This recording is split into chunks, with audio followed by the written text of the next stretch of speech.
I grew up in Nigeria, in the northern part of Nigeria, Sokoto, in the capital of Sokoto State. And I've always loved cars since I was a little kid. And my brothers and dad also loved cars a lot. And I love drawing, so I thought I'd put the two together to really go into car design. And as you know, there's nothing like that in Nigeria. Actually, in the whole of Africa, there's no car design. So I had to go outside Nigeria to study automobile design.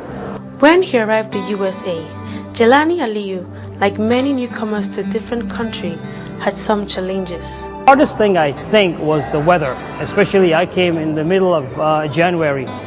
So in the middle of winter, I left Nigeria. It was very, very hot. Sokoto, coming to Michigan, very cold. So that was really the biggest challenge that I had. And the school itself was very, very challenging because a lot of people wanted to get into car design, but there were only a few spots. So you really had to be one of the best to get in there. And the competition between the students was really stiff. Despite these challenges, Jelani excelled as a student and left a memorable impression among his teachers and fellow students. I found Jelani exceptionally gifted as a designer, but more surprising was, of all the students we had at CCS at that time, he spoke English better than any of the American students who were there. And indeed, I gave him the title Poet Laureate of Transportation Design because not only were his designs very high standard, but his verbal presentation of his design were exceptional. I mean, the best I've ever had from any student.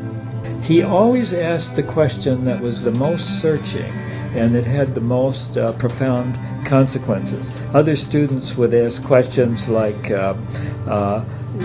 if we see this building, can we assume that it's in 1910? And Jelani, his question would be more like, what characteristics of 1910 buildings allow me to identify them?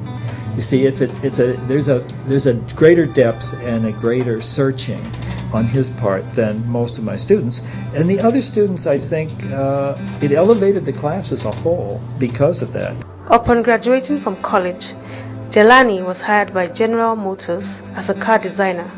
Today, he is one of the top car designers in the world, and his design philosophy is heavily influenced by his humble beginnings in northern Nigeria. You know, car design, because it takes quite a while between the time you come up with the concept, between that and the time it hits the road, it takes a while, so we're always dealing with the future. So in car design, you must be able to really look down the road, see what the competition is, and come up with solutions. And I personally, grown up in Africa, I take a lot of my inspiration from nature.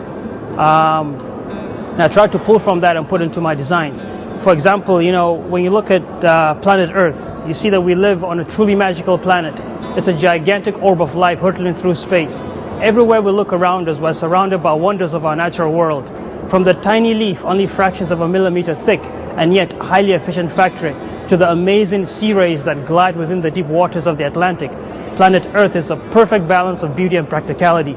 So I reach into nature, take my inspiration, learn from it, and I apply it to car design. Recently, Jelani received global acclaim for leading the design team for the Chevrolet Volt, a car that is seen as the future of General Motors, one of the world's largest car maker. That, from General Motors' point of view, the Volt was a car that was representing the future of General Motors. The fact that every designer at General Motors was given the opportunity to design that car, and all the designers at General Motors, not only in the United States, but in Britain and Germany, submitted ideas for this project because it was considered so important. And the fact that Jelani's design was the one chosen out of maybe 200 submissions from all the designers at General Motors speaks volumes about his potential and his growth and where he will eventually wind up. Despite his achievements, Jelani is still truly Nigerian and holds everything about his home country to heart. he is particularly troubled by the negative perceptions about Nigeria created in the global media. In life, everything has its positives and negatives, and you can find something wrong with any community, with any part of the world. And it's not right to really talk about the negative about Nigeria. The positive far exceeds the negative, and that's what I dwell on. I just keep focused, and I know people might think negatively, but there's a lot of Nigerians. I think Nigerians as a whole are doing good, and they're contributing significantly to the development of the United States, to the development of a lot of countries around the world, and most especially their own country. So I keep that as my focus, and I use that to just continue going forward. Jelani also has a lot of advice for other Nigerians like him that are working and making a living in other nations around the world. There's so much potential in Nigeria that really all the people from Nigeria living outside the country should really contribute to the development of that great nation.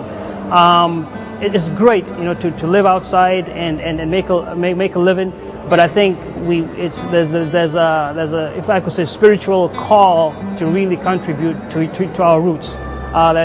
It's just amazing. I mean, each time I think of Nigeria and the potential that exists, the potential in the people, the potential in the land, it's just mind-boggling what could be done. And so Nigerians in the diaspora really need to look at that and know that there's a potential that they can, and this has to be, this is something that has to be done by both Nigerians inside and outside. But together, Nigerians everywhere can really make a big difference and make Nigeria one of the best countries in the world. In appreciation of Jelani's role as a worthy ambassador for the nation, the Nigerian Foundation of Michigan last year recognized him at the Independence Day dinner held in Detroit, Michigan. Jelani Aliyu is an embodiment of that Nigeria needs: creativity, honesty, worthy ambassador. And I have nothing to say but praises for him.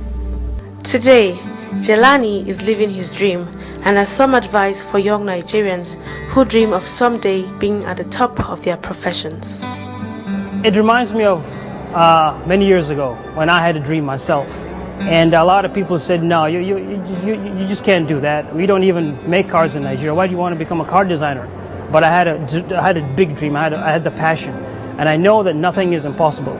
We must never underestimate the power of the human determination and human imagination.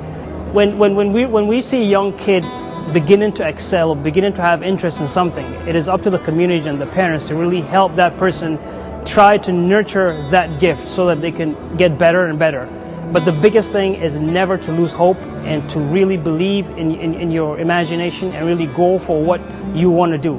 And even if everybody around you says you can't do it, never give up, just keep on going.